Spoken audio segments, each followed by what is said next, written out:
수년 동안 믿고 복용해온 약물, 심지어 의사가 함께 처방해준 약들이 사실 노년층에게 심각한 위험이 될 수 있다는 이야기를 듣는다면 어떠시겠습니까? 노년층의 처방 전 안전성에 관한 최신 연구를 검토하던 중 눈에 띄는 사실이 있습니다.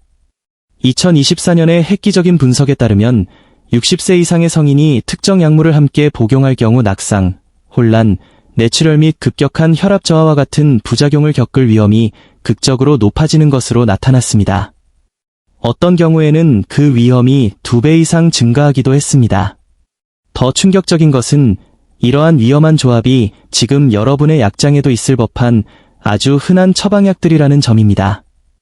이 약들은 각각 따로 복용했을 때는 안전하다고 여겨졌지만 노화가 진행된 신체에서 함께 작용할 때 어떤 일이 벌어지는지에 대한 새로운 데이터가 나오면서 상황이 달라졌습니다.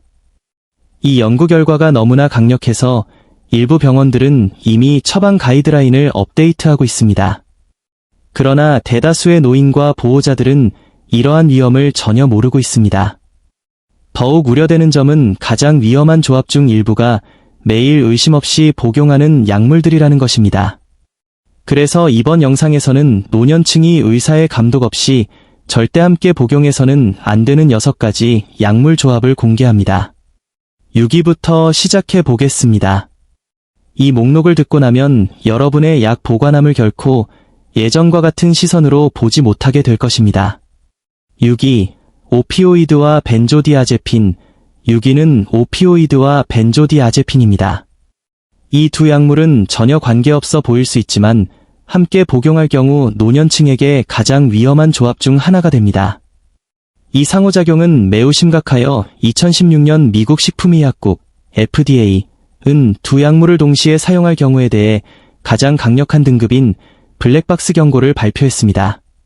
그럼에도 불구하고 수만 명의 노인들이 여전히 두 약물을 처방받고 있으며 종종 서로 다른 의사에게 처방받아 중복 사실조차 모르는 경우가 많습니다. 이 조합이 위험한 이유는 다음과 같습니다. 오피오이드와 벤조디아제핀은 모두 중추신경계를 느리게 만듭니다. 오피오이드는 주로 통증 조절을 위해, 벤조디아제핀은 불안, 불면증 또는 근육 이완을 위해 처방됩니다. 하지만 이 둘을 함께 복용하면 진정 효과가 단순히 2배가 되는 것이 아니라 기하급수적으로 증폭됩니다. 이는 극심한 졸음, 혼란, 반사신경 저하를 유발하며 가장 위험한 것은 호흡이 느려지거나 멈추는 호흡 억제 상태에 이를 수 있다는 점입니다. 신진대사가 느려지고 약물 민감도가 높은 노년층에게 이 위험은 훨씬 더 큽니다. 2017년의 대규모 연구에 따르면 두 약물을 함께 처방받은 노인은 하나만 복용하는 경우보다 생명을 위협하는 과다복용을 겪을 확률이 4배나 높았습니다. 대다수의 과다복용 사고는 병용 첫 2주 이내에 발생했습니다. 더 큰 문제는 많은 노인들이 경고 신호를 느끼지 못한다는 것입니다. 그저 평소보다 조금 더 피곤하거나 낮잠을 더 자는 정도로만 느끼며 신체가 약물 처리에 어려움을 겪고 있다는 사실을 깨닫지 못합니다. 그렇다면 해결책은 무엇일까요? 의사들은 이 제60세 이상 환자가 이 중 하나의 약물을 이미 복용 중이라면 다른 하나는 극도로 주의해서 추가하거나 아예 추가하지 않을 것을 권장합니다. 두 약물이 모두 반드시 필요하다면 최단 기간 동안 가능한 최저 용량을 사용하고 면밀히 모니터링해야 합니다. 그리고 대부분의 사람들이 모르는 사실이 있습니다. 이제는 불안과 만성 통증 모두에 대해 진정작용이 없는 노인에게 훨씬 더 안전한 대체 약물들이 존재합니다. 따라서 60세 이후에 오피오이드와 벤조디아제핀을 동시에 처방받은 적이 있다면 의사와 반드시 상의해봐야 합니다. 잘못된 상황에서 이 조합은 단순히 부작용을 늘리는 것이 아니라 예고 없이 호흡을 멈추게 할 수도 있기 때문입니다. 5위, 혈압약과 칼륨 보충제. 다음으로 5위입니다. 눈에 잘 띄지 않지만 흔한 조합입니다. 바로 혈압약과 칼륨 보충제 또는 저염소금, 칼륨 기반의 조합입니다. 이 조합은 무해하거나 오히려 도움이 될 것처럼 보이지만 60세 이상 성인에게는 가장 간과하기 쉽고 잠재적으로 위험한 조합 중 하나입니다. 리시노프릴, 라미프릴, 로사르탄, 발사르탄과 같이 고혈압 치료나 신장 보호를 위해 흔히 쓰이는 처방약과 스피로노락톤 같은 칼륨 보존 이뇨제, 심지어 심장에 좋다는 저염소금을 함께 섭취할 때 문제가 발생합니다. 위험한 이유는 이렇습니다. 언급한 혈압약들은 이미 체내 칼륨 수치를 높이는 작용을 합니다. 이것은 약물의 자연스러운 작동 방식입니다. 하지만 여기에 알약, 분말 또는 칼륨 기반 소금을 통해 칼륨을 더 추가하게 되면 신체가 감당할 수 있는 수준을 넘어서게 됩니다. 칼륨 수치가 지나치게 높아지면 고칼륨 혈증이라는 상태가 됩니다. 전문 용어처럼 들리겠지만 쉽게 말해 혈액 내 칼륨 과다로 인해 근육 약화, 불규칙한 심장 박동, 부정맥, 심하면 급성 심정지까지 올 수 있다는 뜻입니다. 신장 기능이 서서히 떨어지는 노년층의 경우 그 위험은 더욱 치솟습니다. 특히 위험한 점은 고칼륨 혈증이 초기 경고 신호가 거의 없다는 것입니다. 대부분의 사람들은 심각한 문제가 발생하기 전까지는 아무런 이상을 느끼지 못합니다. 고혈압, 하이퍼텐션, 저널에 실린 2021년 리뷰에 따르면 ACE 억제제나 ARB 제제를 복용하는 60세 이상 성인이 칼륨 보충제나 저염소금을 함께 사용할 경우 고칼륨 혈증 발생 확률이 3배 더 높았습니다. 여기에 스피로노락톤까지 추가되면 위험은 다시 2배로 뛰었습니다. 실제 생활에서는 어떤 모습일까요? 수년간 리시노프릴을 복용하던 분이 거의 칼륨으로만 만들어진 저염소금으로 바꾸거나 로사르탄을 복용 중인 분이 근육 경련 때문에 칼륨 영양제를 추가하는 경우입니다. 이런 작은 변화들이 혈액 검사 없이 이루어질 경우 신체를 조용히 위험지대로 몰아넣을 수 있습니다. 그래서 의사들은 이 약물들을 복용하는 60세 이상 환자에게 복용 시작이나 용량 변경 후 1-2주 내에 칼륨 및 신장 기능 검사를 받을 것을 권장합니다. 의사가 특별히 지시하지 않는 한 칼륨 보충제와 저염소금은 피해야 합니다. 이것은 공포감을 주려는 것이 아니라 정보를 드리기 위함입니다. 무엇을 조심해야 할지 안다면 심각한 문제를 미연에 방지할 수 있기 때문입니다. 4위, 항우울제와 성요한풀, 4위입니다. 이 조합은 자연스럽고 무해해 보이지만 여러분도 모르는 사이에 처방약을 무력화하거나 위험하게 만들 수 있습니다. 바로 항우울제와 성요한풀, ST 잔즈워트의 조합입니다. 이 조합은 종종 감지되지 않아서 더욱 위험합니다. 하나는 처방약이고 다른 하나는 처방 없이 살 수 있는 허브 보충제이기 때문입니다. 이 둘을 함께 사용하면 신체에 심각하고 때로는 생명을 위협하는 반응을 일으킬 수 있습니다. 성요한풀은 우울감, 불안, 수면 장애 등을 위해 섭취하며 천연이라 표기되어 있어 상점이나 온라인에서 쉽게 구할 수 있습니다. 하지만 설트랄린, 에스시탈로프람, 둘록세틴, 벨라팍신 같은 항우울제와 함께 복용하면 뇌의 세로토닌이 위험할 정도로 축적될 수 있습니다. 이를 세로토닌 증후군이라고 하며 그 증상은 미묘하지 않습니다. 초조함, 빠른 심박수, 근육 경직, 떨림, 고열, 심지어 발작까지 일어날 수 있습니다. 노년층은 나이가 들수록 약물 대사 속도가 느려지기 때문에 증상이 더 빨리 나타나고 더 위험할 수 있습니다. 더 우려되는 점은 성요한풀이 단순히 세로토닌만 증가시키는 것이 아니라 간이 다른 수많은 약물을 분해하는 방식을 방해한다는 것입니다. 여기에는 혈액응고 방지제, 발작치료제, 심장약, 호르몬 요법, 심지어 항암제까지 포함됩니다. 즉, 단순히 부작용을 일으키는 것뿐만 아니라 처방약의 효과를 없애거나 반대로 독성을 유발할 수도 있다는 뜻입니다. 한 주요 임상 리뷰에서 연구자들은 성요한풀을 SSRI나 SNRI 계열 항우울제와 함께 복용한 사람들이 부작용을 겪을 위험이 훨씬 높다는 것을 발견했습니다. 병원 치료가 필요한 경우도 많았지만 환자들은 허브 보충제가 원인이라는 사실을 전혀 모르는 경우가 태반이었습니다. 문제는 간과하기 쉽다는 점입니다.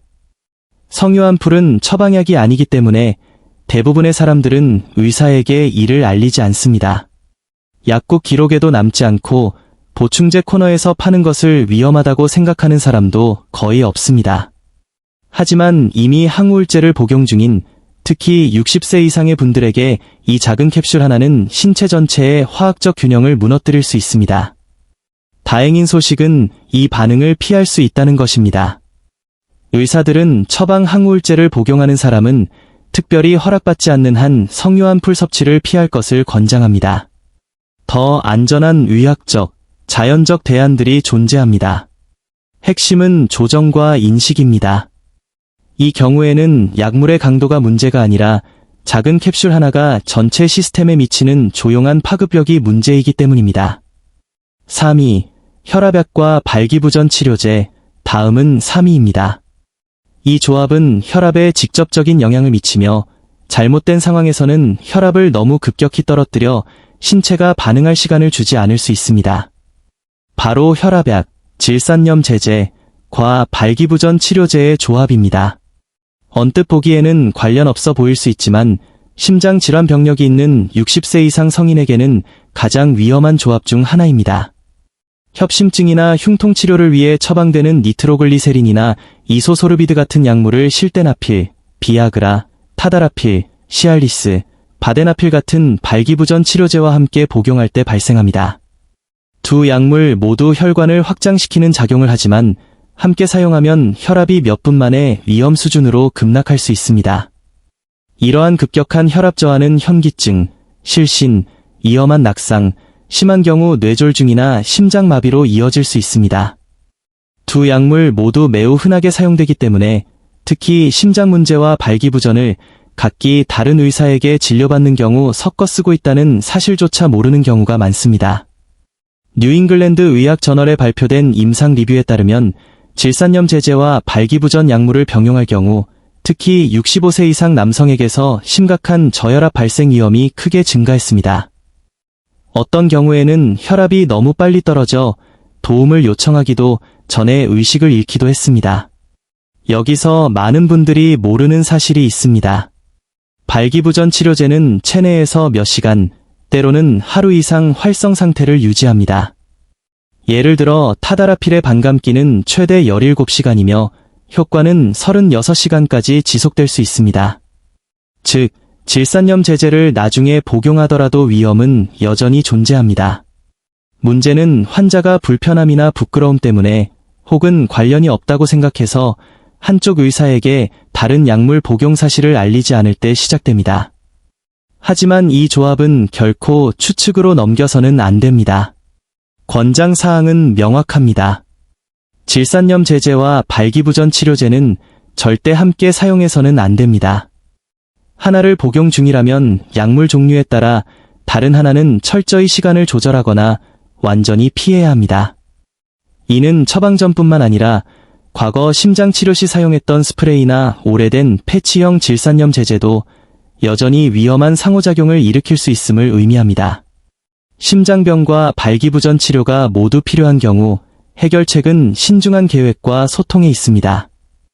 의사는 다른 종류의 혈압약을 선택하거나 이러한 위험이 없는 대체 발기부전 치료법을 찾을 수 있습니다. 결국 이 조합은 인식이 필수적입니다.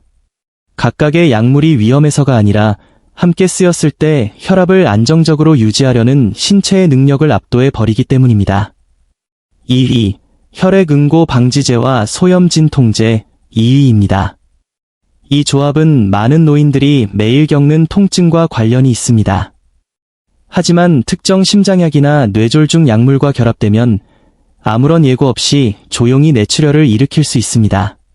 바로 혈액응고 방지제, 항응고제, NSAIDs, 비스테로이드성 소염진통제 또는 COX-E 억제제의 조합입니다. 이 조합은 노년층에게 가장 위험한 조합 중 하나인데 즉각적인 증상을 일으키기보다 응급 상황이 될 때까지 전혀 눈치채지 못하는 심각한 뇌출혈을 유발할 수 있기 때문입니다. 와파린, 아픽사반, 리바록사반 같은 흔한 혈액응고 방지제와 이부프로펜, 나프록센, 디클로페나 같은 소염진통제 또는 셀레콕시브 같은 처방용 COX-E 억제제를 함께 복용하는 경우입니다. 혈액응고 방지제는 뇌졸중, 심장마비, 혈전을 예방하기 위해 처방됩니다. 반면 NSAIDs는 관절염, 요통, 관절 경직 등의 통증 완화에 사용됩니다. 하지만 이 둘을 함께 복용하면 혈액응고를 돕는 두 가지 별개의 경로에 동시에 영향을 미칩니다. 바로 여기서 위험이 시작됩니다. 이 조합은 특히 60세 이상 성인에게서 심각한 위장관 출혈이나 뇌출혈을 일으킬 수 있습니다. 많은 경우 출혈은 천천히 내부적으로 발생하며 뚜렷한 증상이 없습니다. 검은색 대변, 어지러움, 비정상적인 피로를 알아차렸을 때는 이미 혈액 손실이 상당할 수 있습니다. 미국 노인병학회지에 발표된 연구에 따르면 혈액응고 방지제와 NSAID를 모두 복용하는 노인은 둘 중 하나만 복용하는 경우보다 주요 출혈 사건으로 입원할 확률이 3배 이상 높았습니다. 이것은 단순한 이론적 위험이 아닙니다.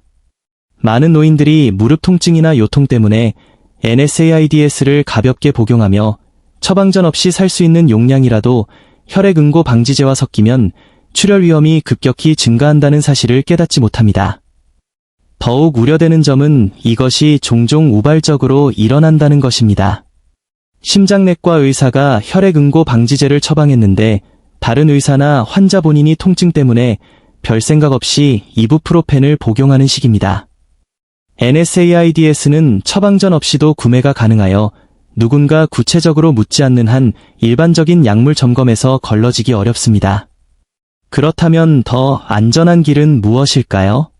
대부분의 경우 혈액응고 방지제를 복용하는 사람에게는 아세트아미노펜, 타이레놀 계열, 이 통증 완화에 더 안전한 선택으로 간주됩니다. 만약 NSAID가 반드시 필요하다면 의사는 위장 보호제와 함께 최단기간 동안 최저 용량 사용을 권장할 수 있습니다. 핵심은 환자, 처방의사, 약사 등 관련된 모든 사람이 복용 중인 모든 약물을 알고 있어야 한다는 것입니다. 가장 안전한 약물이라도 잘못된 약과 만나면 위험해질 수 있기 때문입니다. 1위, 스타틴과 특정 항생제, 이제 대망의 1위에 도달했습니다. 이 마지막 조합은 가장 간과하기 쉬우면서도 세계에서 가장 많이 처방되는 약물 중 하나와 이를 며칠 만에 독성 물질로 바꿀 수 있는 단순한 항생제에 관한 것입니다. 1위는 스타틴, 고지혈증 치료제, 과 특정 항생제의 조합입니다. 놀라실 수도 있겠지만 세계에서 가장 흔한 콜레스테롤 약물인 스타틴은 단 몇 가지 특정 항생제와 결합될 때 독성을 띠게 될 수 있습니다.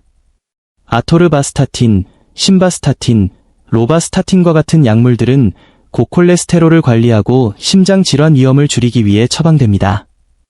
이 약들은 일반적으로 안전하고 효과적이며 심혈관 보호가 필요한 노년층에게도 잘 받아들여집니다. 하지만 스타틴이 클레리스로마이신이나 에리스로마이신과 같은 특정 항생제와 함께 복용될 때 상황은 변합니다. 이 항생제들은 간에서 스타틴을 분해하는 효소를 방해합니다. 그 결과 혈중 스타틴 수치가 치솟아 때로는 의도한 용량의 5배에서 10배까지 증가하기도 합니다. 이는 핵문근융해증이라는 드물지만 심각한 상태를 유발할 수 있는데 근육 조직이 파괴되면서 단백질이 혈류로 방출되어 신장을 손상시키는 질환입니다. 증상은 근육통, 약화, 피로 등 미미하게 시작되지만 방치할 경우 심부전, 입원, 심지어 사망에 이를 수 있습니다. 캐나다 의학협회 저널에 발표된 연구에 따르면 스타틴과 함께 클레리스로마이신을 복용한 노인은 단 2주 만에 스타틴 독성으로 입원할 확률이 거의 2배나 높았습니다. 60세 이상은 간 대사 기능이 느려져 약물이 체내에 더 오래 머물기 때문에 위험이 특히 높습니다. 또한 많은 노인들이 이미 여러 처방약을 복용하고 있어 이런 위험한 상호작용이 눈에 띄지 않기 쉽습니다. 중요한 점은 이 상호작용이 고용량을 필요로 하지 않는다는 것입니다. 치과나 동네 병원에서 처방받은 일반적인 항생제라도 이미 스타틴이 체내에 있다면 문제를 일으킬 수 있습니다. 다행히 해결책은 간단합니다. 타이밍과 인식의 문제입니다. 의사는 보통 아지스로마이신처럼 스타틴을 방해하지 않는 다른 항생제를 처방할 수 있습니다. 대안이 없다면 의료진의 감독하에 잠시 스타틴 복용을 중단하는 것이 가장 안전한 선택일 수 있습니다. 핵심은 소통입니다. 모든 의료 제공자는 환자가 이미 복용 중인 약물, 특히 스타틴이 포함되어 있는지 알아야 합니다. 이 조합이 잘못되면 단순히 콜레스테롤에만 영향을 주는 것이 아니라 근육, 신장, 그리고 장기적인 거동 능력과 독립성까지 위협할 수 있기 때문입니다. 그래서 이 조합이 빈도뿐만 아니라 경고 없이 얼마나 조용하고 빠르게 생명을 위협할 수 있는지 때문에 이 목록의 1위를 차지했습니다. 마무리, 오늘 6가지 위험한 약물 조합을 확인하셨으니 오늘 잠시 시간을 내어 의사나 약사와 함께 현재 복용 중인 약 목록을 검토해 보시기 바랍니다. 짧은 대화가 심각한 건강 문제를 예방할 수 있습니다. 여러분이나 사랑하는 사람이 약물 부작용이나 혼용으로 인한 문제를 겪은 적이 있으신가요? 댓글로 경험을 공유해 주세요. 여러분의 이야기가 다른 사람들의 실수를 막는데 도움이 될 수 있습니다. 이 영상이 도움이 되셨다면 노년층을 위한 더 중요한 건강 정보를 받아보실 수 있도록 구독해 주시기 바랍니다. 면책 조항. 이 영상은 정보 제공 목적으로만 제작되었으며 의학적 조언이 아닙니다. 변경 사항이 있기 전에 반드시 의료 전문가와 상의하십시오.